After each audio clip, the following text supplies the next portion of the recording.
friends, what's going on? It's your girl Tanisha coming to you again. How are you doing? Good. I'm glad. I really am. I'm coming to you today just with a little story time. I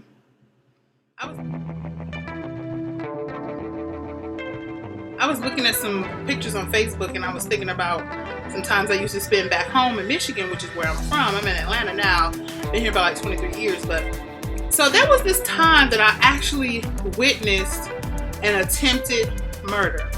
Now, I know I got all my makeup and my hair done, but back in the day, I used to be kind of what you would say is hood. So I actually was in a girl gang, and I'm going to do a story time about that some other time, but I was in kind of like a girl gang, and we were the girlfriends of the guys who were the guys in the guy gang. And one night we went to what is called a hotel party. That's where somebody buys a hotel room, a whole bunch of people show up, drinking, smoking, whatever else in the hotel room, and that's pretty much it. You have a good time and you leave. Some people may spend the night, some people may not.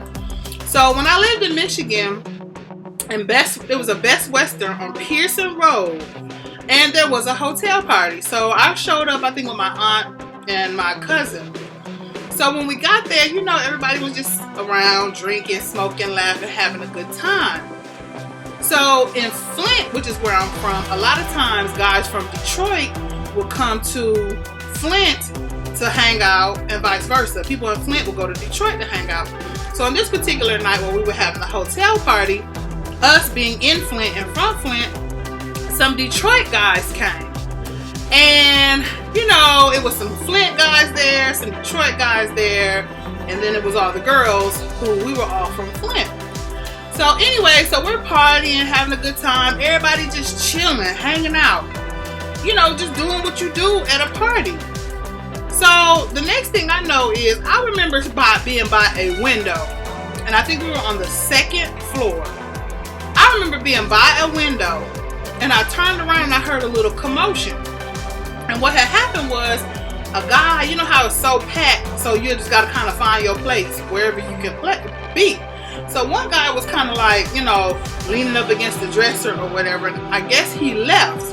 So after he left, some guys from Detroit came in, and I guess one of the guys from Detroit got in his spot and was just standing there, you know, posted up, just looking around, vibing, feeling, you know, checking the scenery, talking, chit-chatting, whatever. So the guy from Flint came back in the room and was like, you know, dude, that's my spot. This was over a spot. Like, find another spot. But anyway, so he was like, this is my spot. And the dude from Detroit was like, man, go on, you know, go on. In other words, basically dismissing him, like, go on, get on my face. You trying to argue with me about a spot? Seriously, when there's all this room around here? Or maybe you just need to go outside and chill out there for a little bit. So they were going back and forth, just, you know, that's my spot. Oh, well, you know, find something else and blah, blah, blah, woo, woo, woo. The next thing I know, after it got so intense, you know, the guy from Flint was already standing in front of the dude from Detroit like, you know, like you need to move. So the dude from Detroit stood up like, dude, I'm not moving. Like, gone, dismiss, be gone. They still going back and forth about this spot. So the next thing I know, the guy from Detroit reaches on his back hip, which I'm assuming that's where his gun was. And the dude from Flint talking about some, if you pull it, you better use it. So what the dude from Detroit did, he pulled it and he used it. He shot that dude. And not only did he shoot that dude, he just started shooting, like randomly shooting at anybody and everything. Like, he just snapped. Then I remember us being on the second floor, and I remember the window to the right of me, and then I remember all this commotion going on, and the door was way over there. And the guy who got shot initially, the guy from Flint, his name was E. Dirt, he ran out the door and down the hall of the hotel room. And the dude from Detroit, whose name was Bucky, came and was shooting behind him like, bow, bow, bow, going down the hallway. I'm like, this cannot be happening. I'm in this hotel room.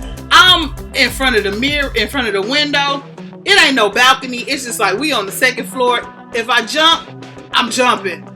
Do you know? And back then I was skinnier, so hey, I was more agile at that point in time, so I could jump, run, all that other good stuff with no problems. So in my mind, I'm like, I need to get up out of here. So do I need to jump out this window or not? So what I end up doing was, I don't know if y'all know those hotel beds that don't really have, they don't have anything up under them. It's just like wood. Like you can't get up under there. Baby, all I remember is trying to squish myself in between where the bed was. Like if I was trying to get up under the bed, but then I realized you can't get up under the bed. It's just like it was just a wood box frame at the bottom or whatever.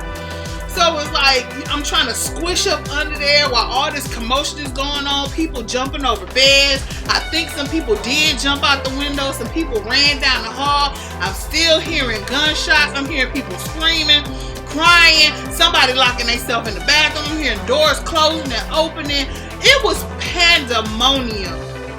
That was one of the scariest times I've ever been in my life. I'm talking about in my life.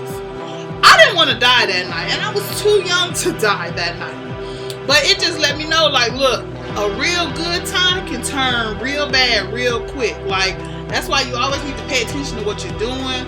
Keep in mind who you're hanging around. Like, at that point in time, I was young. It was like about 14, I think. But even still, like nowadays, like I see a lot of teenagers and young people being shot and passing away from gun violence and all kind of stuff like that. Look, teens, young people, be mindful of where you are at all times and who is around you at all times. And if the situation don't look right, call your parents, call a friend, get on the bus for $2 and make your way home. This is what I'm going to tell my son when he gets older. Right now, he's 5, so he ain't worried about all that. But even still, when he gets older, I'm going to tell him, like, look, when the situation looks bad, get your stuff and get out of there. I'd rather have you at home where I can love and hug on you than be reading about you in the obituary. Or reading your obituary in the newspaper. So, this was just my little story of when I went through something that was totally crazy. Have you ever been in a situation where you witnessed somebody get shot, hurt, really bad? Something like that? Chime in, tell me in my inbox. I'll be trying to hear what y'all be talking about. Some of y'all talk back to me. Some of y'all don't talk back to me. I don't know why. I'm not gonna bite, I promise. Okay? So just let me know. So until my next story time, this has been your girl Tanisha giving you a big old hug from afar. Love you.